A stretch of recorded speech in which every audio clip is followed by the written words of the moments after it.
doon. 6 years na po. 6 years po na abroad. Sa South. Ito po. 2017, nung nag-abroad po ako. At saka, sabi nga, diba? So, di ko akalain nakalagay nun sa kontrata ko sa Riyadh. Tapos, napunta ako sa pinakadulo, doon na po malapit sa Yemen. At saka doon, nag-umpisa sa baryo ko din. So, excited pa. So, yun. Sa una kong, sa amo ko, nagpa-convert po ako ng Islam. Kasi, yung papa ng amo ko is, nagpapakita ko ng, yung ano niya. So, nag-decide po ako, hindi po to sa akin. Hindi po to lugar ko. So, nagtanong po ako sa mama ko, ma, pwede po ba ako magpa-convert? Oo, ikaw na bahala. So, nakuha ko po yung loob nila. So, umabot po ako ng 3 years doon. Nung gusto ko na pong umuwi, doon na yung binigyan talaga ako ng pagsusunod. Kinuha nila yung cellphone ko kasi gusto ko na nga pong umuwi. Ayaw nila kasi COVID that time po. Sumahal ng ticket. So sabi, pinaluto ko doon sa kusina ng 1 oras po. Pagbalik ko sa kwarto ko po, wala na po yung cellphone ko, wala na po yung pera ko. Sabi ko, madam, tayo na po dito sa bahay. Saan yung cellphone ko?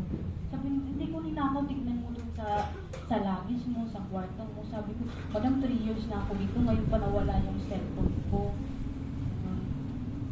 Tapos sabi ko, madam, may pera pa ako dyan, may sahod pa ako sa'yo. Pwede natin ibili yung, pwede po akong bumili ng cellphone. Sabi niya, hindi, kasi 3 months na lang, uuwi ka na. Ganun. So, wala lang. Panaiyak ako. Paggabi po, pagkatapos ko pong magtrabaho, yung panaiyak ako sa kwarto, doon po ako na-depressed. Pag tinitignan ko po yung kisame, may ceiling fan, nilalagyan ko po ng tali. Kasi gusto ko na pong magpakamatay. Opo. Tapos, natutulog po ako, sumisigaw po ako. Parang hindi na to. Tapos may bumubulong sa akin, gawin mo yan. Tapos dito sa kabila, magdasal ka, magbalik ka sa Panginoon. Sabi po sa akin. So yun, sinisisi ko po yung Panginoon. Sabi ko sa kanya, ba't mo ginawa to sa akin? Mabait naman po ako. Hirap. Ang hirap talaga. Tapos, yun, hindi po natutulog ang Diyos. Hindi po natutulog. Sabi ko sa sarili ko, blessed pa rin ako kasi nakasurvive po ako at proud po ako sa sarili ko na ito, buhay pa ako.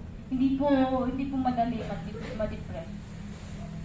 Siguro hindi mo makontrol, siguro mababaliw ka or mamamatay ka po. Yun, manalangin ka lang po, manalangin lang tayo kasi hindi po natutulog talaga ang Diyos. Ito, pangatlong kontrata ko na po ito, magdudubay ulit ako. Hindi ko po alam kung anong, kasi hindi tumawag yung employer ko. So, dinadasal ko na lang po na sana mabait siya. Yan lang po.